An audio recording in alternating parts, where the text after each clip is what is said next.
At magandang proyekto yung C5 na ngayon, lalo-lalo na ng mga bagyuhan, nagagamit na yan. Tuwan-tuwa yung mga taga Cavite, Las Piñas, Parañaque at Makati doon sa pagkakagawa niyan.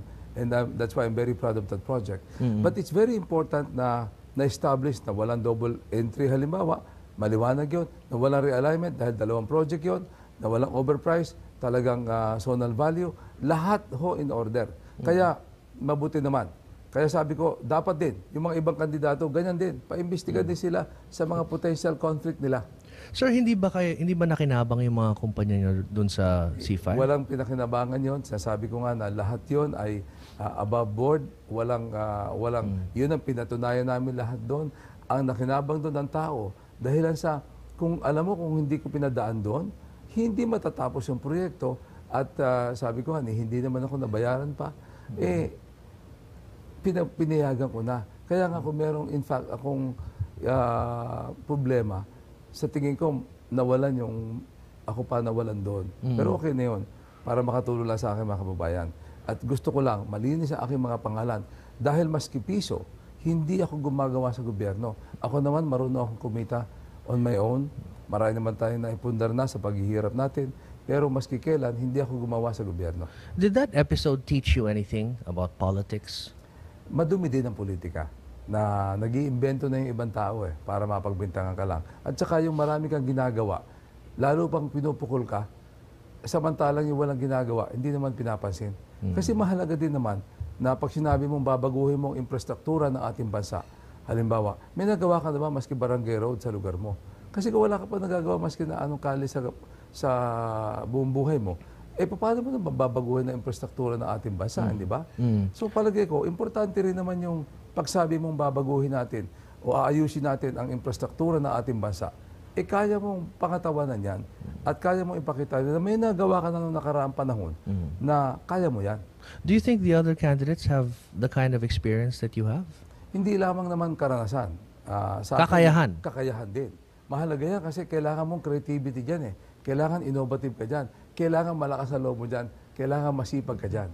Pero sa akin kasi, sa liderato naman ay masasabi naman natin na bilang Pangulo ng Senado, bilang Speaker of the House, tayo lamang naman na naging ganyan at nakakuha sa pribadong sektor ng karanasan. Tayo lamang naman sa history ng Pilipinas na nakakuha ng ganyang karanasan. Subalit ang mahalaga, kung ano yung nagawa mo, mahalaga din naman yon. At ngayon nakita ko na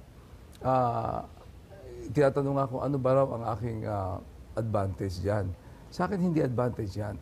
Kasi sa kabila ng mga yan na nakamit natin, Ricky, dinanas ko naman ang hirap at nararamdaman ko kasi talaga yung kahirapan Alam mo, minsan nga, sasabi ko rin, pag hindi ka talaga dumaan sa hirap, hindi mo talaga maintindihan yan. Pero pag dumaan ka talaga dyan, yung halos wala ka makain, yung hindi ka makapag-aral, hindi ka makapagpagamot, hindi mo alam kung magkakatrabaho ka o hindi.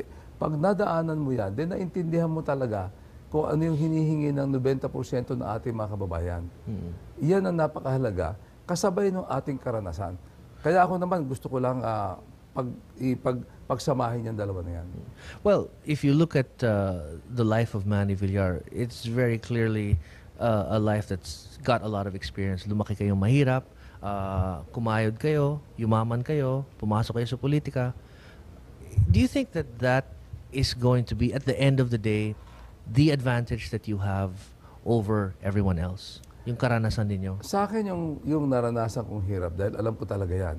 Tapos nakikita ko yung tao, gusto na nila sabihin, kasi nakikita ko, ang hinahanap nilang Pangulo, yung kayang bigay sila talaga ng bahay, yung kayang bigay sila ng trabaho, yung kayang bigay sila ng pang-hospital, yung kayang bigay sila ng pag-aaral, yung kaya. At yun talaga ang solusyon natin, hindi yung mga ngako lang. Sa tingin ko, yun ang masasabi ko na advantage natin. At sabi ko nga, mahalaga din, pagtingin mo sa isang kandidato, sino ba tititingnan mo? Ako naman, sasabi ko, si Manny Villar na ito, ako naman ay hindi perpekto, madami rin akong problema, madami akong hirap na pinagdaanan, madami akong mga kabiguan. Subalit, pagtingin mo sa akin, ito na yung ihahalal mo. Hindi ako yung ibang tao. Wala akong tao sa likod. Hindi ako yung mga magulang ko. Ako ito. What you see is what you get. What you see is what you get. And I think that's pretty clear with most people. No? You've been pretty consistent nga sa mga sinasabi ninyo. You know, you look at the race, it's a very strange race, sir, no? I mean, ang dami natin nakita ngayon in the last several months na so unexpected. Yung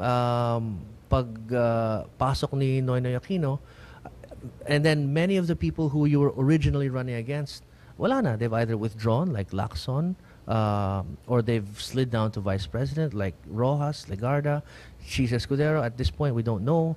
And then biglang pumasok itong si Noynoy Aquino. How do you explain something like that? Na katulad nga ng sinasabi niyo, you never said it directly, pero clearly you're a guy with so much experience, and yet here's Noynoy Aquino. He's topping the ratings. How does that make you feel?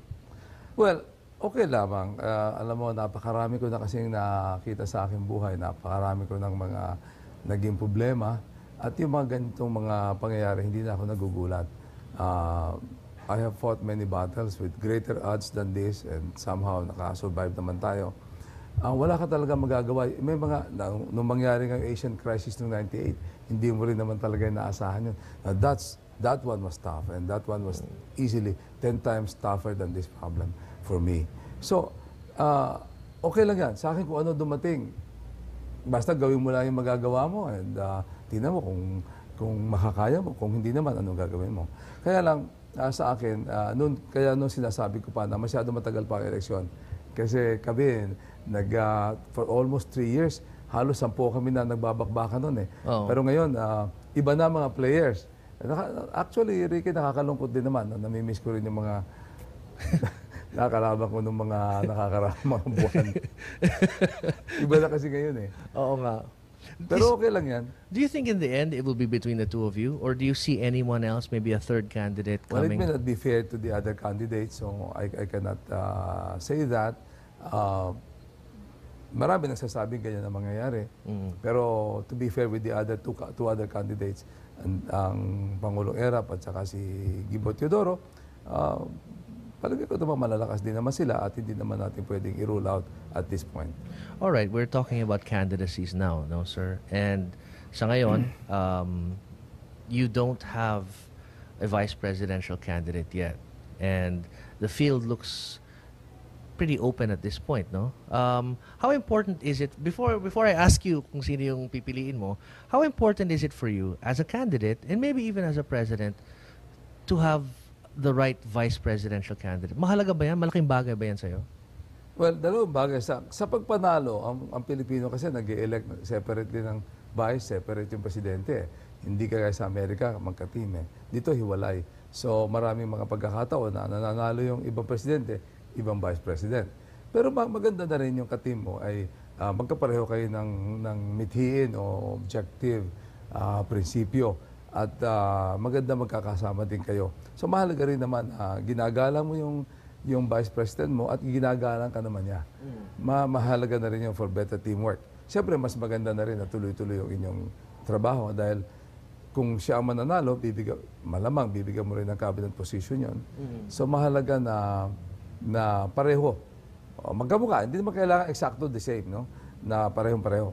Pero at least magkamukha yung inyong gustong mangyari sa bayan. Meron ba kayong nakikita ngayon na posible maging vice ninyo? Kasi sabi mo nga, I think any candidate will have to make it very clear to his running mate that I'm running for president, you're running for vice, you defer to me. Anyone will say that. Whether they say it in public or not, ganun talagang pagpili, no? And then the other one is same idea, same vision as you. I'm looking around and, well, syempre maraming mga bali-balita. Have you, in your mind, have you chosen your vice president yet?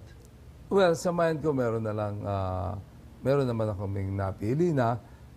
Kaya lamang ay siyempre hindi natin pwede sabihin sa ngayon yan. And mahalaga kasi din na magaling din at maganda rin naman ang chances na manalo ng yung vice presidential candidate.